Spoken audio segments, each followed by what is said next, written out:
Good afternoon and welcome back to Wildfather Bets, everyone. So we'll give you a quick recap of Thursday Night Football. Wow. And then we will lay out the pick for tonight, Friday Night College Football Playoff, Oklahoma, Alabama.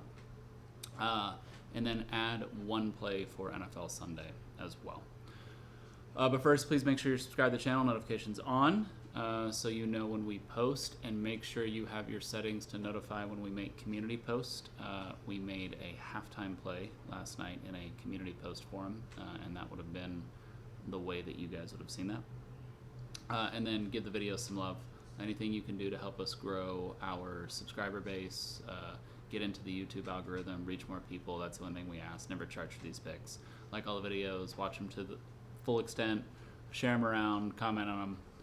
Really appreciated from our side. So, yesterday, Thursday Night Football, game of the year in the NFL. We had the Seahawks -1 for 5 units, full game. And then we had the Seahawks -3 second half for 3 units. So ended up 3-0-5. Pushed on the 5 units full game and won the second half bet at 3 units. Absolutely game of the year. Also landed on what was essentially the worst number for the books. The line spent, depending on the book you were at, the line spent time at 1.5, plus 1.5 Rams and plus 1.5 Seahawks, which means the books did not want that to land on one either way, or else they were paying out sharp money to pretty much everyone, because sharps were either on Rams plus 1.5 or Seahawks plus 1.5. We got it late, which is why we were on Seahawks -1, and we got the push on the full 5 unit play, but did get the win there. So plus 3 units on the second half play. Seahawks continued. I mean, I think the Rams are like one of the first teams in NFL history to lose a game that they were +3 in turnover margin, had 400 plus yards of total offense, and scored over 30 points. Just Seahawks continue to show you that they are so good that they can overcome Sam Darnold, and they did it last night. Weren't able to do it in the first game against the Rams, but they did it last night. But the sequence of being down by 16 with like 10 minutes left in the fourth quarter, getting a punt return for a touchdown, 2-point conversion, getting the ball back, touchdown, getting the wildest 2-point conversion you can get where they fumble it, but it works in their favor. Then going into overtime, Rams score a touchdown first, Seahawks score a touchdown, go for 2 and win. Just amazing. And you knew the Seahawks were going to go for 2 in that situation if they scored a touchdown, because the tie didn't help the Seahawks because the Rams won the first game.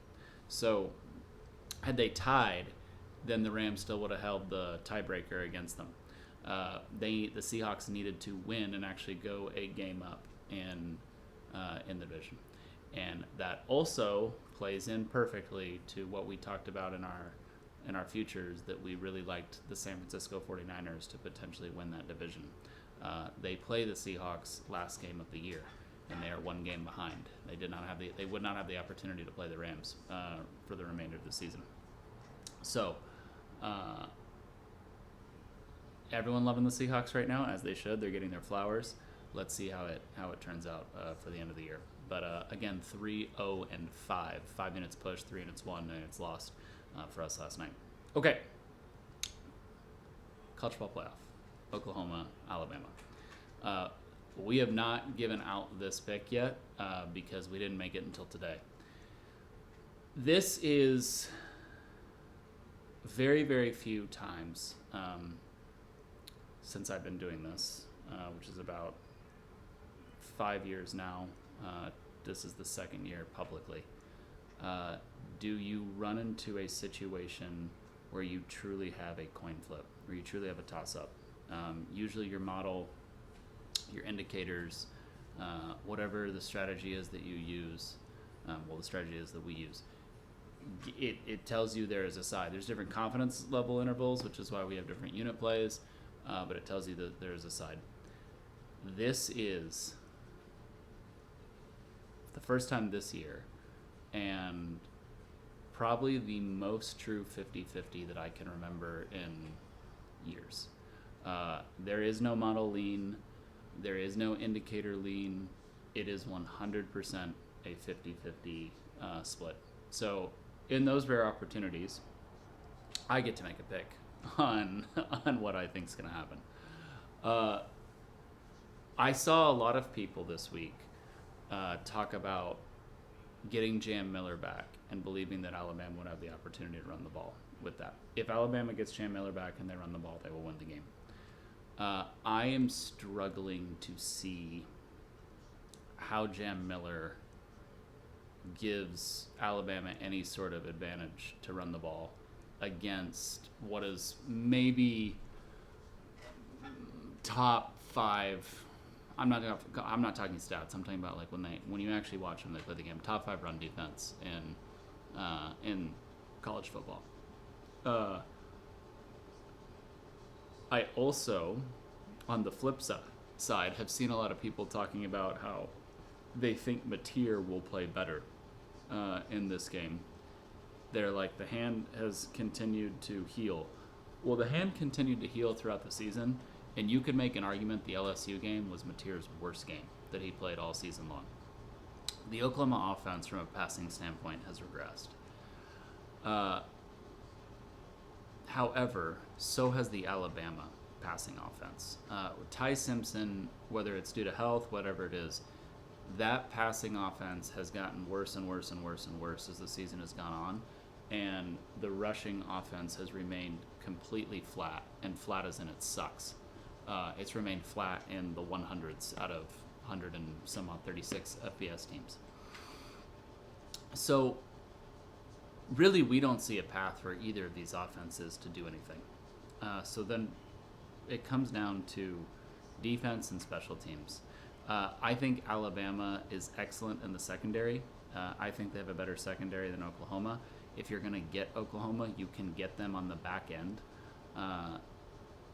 I think Oklahoma has a better front seven. So when we're talking about Alabama having the ball, it's really, does Alabama have the ability to let plays develop long enough to take advantage of Oklahoma on the back end? Alabama's offensive line in pass protection has also not held up well as the season has gone on. Oklahoma has R. Mason Thomas back. They have one of the best pass rushes in the SEC and one of the best pass rushes in college football. I'm struggling to see that pass protection holding up for Ty Simpson long enough to be able to test Oklahoma on the back end. With Alabama having the ball, when Oklahoma has the ball, they are going to have to establish some sort of a rushing attack. And I believe the only way they're going to do that is Mateer is going to have somewhere between 5 and 10 designed runs tonight in order to just get enough to where they're able to get plays and wins. Oklahoma's going to have a few double reverses, end arounds, things like that to give them chunk plays to get into scoring position. Now, when Oklahoma gets in the red zone, they're like one of the most efficient red zone teams, which makes no sense because their offense is dog shit in between the 20s. But when they get into the red zone, they're one of the best red zone teams at actually converting touchdowns. A lot of that, I believe, has to do with Mateer's legs. Alabama, contrary, is not a very efficient red zone offense. And again, a lot of that has to do with the fact that they have an inability to run the football.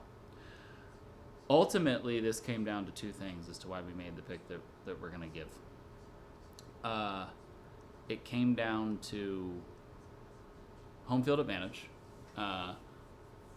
Gaylord Memorial in Norman is a true college football home field advantage. It's actually pretty underrated recently. But in the 2000s, it was, I think Oklahoma has one of the longest home winning streaks of all, like post 2000 and on, the modern era. It's louder than you would expect because it's built kind of like Kansas City's built, to where it's very up and the sound reverberates back and forth, like kind of like walls. It also, we're playing in Norman, Oklahoma in December. Wind is going to be a factor there tonight. And Alabama is a team who really does need to pass the ball to win. The second reason is special teams. This over-under has come all the way down to 39.5 at some places. They are straight up telling you, and the sharp money is coming in on the under. It keeps pushing it lower and lower and lower and lower because the sharps are saying, we don't trust either of these offenses. In a game like that, special teams is key. Oklahoma has the Lou Groza Award winner at kicker, and Alabama has a kicker that every single time he comes onto the field, his home fans boo him. So we trust the Oklahoma special teams here a bit more than we trust Alabama. So for that reason, we are going Oklahoma -1. That's the best number that you can get it at now. We have missed our opportunity to have +1, +1.5 on Oklahoma. And we're doing that for 3 units. Much like last night's game, this has been between 1.5 either side. So that what the books just don't want is they don't want the game to land on 1 either way. But we're going Oklahoma -1 for 3 units. Okay, adding 1 play to NFL Sunday, and then I got to get out of here. It is my rehearsal dinner tonight for my wedding tomorrow. We are going to add the Browns +11 against the Bills for 3 units. You are good to take that down to anything Browns +10, but we finally did touch 11 today. I would suspect more and more books are going to get out to 11, as obviously everyone and their mom's on the Bills. Nobody wants to bet the Browns right now. Okay. Again, thank you guys. Appreciate it. Just show the video some love. Like, share, comment. Anything you can do to help us out. We really appreciate it. Have yourself a great night. Enjoy the first game of the college football playoff first round. And wish me luck at my rehearsal dinner.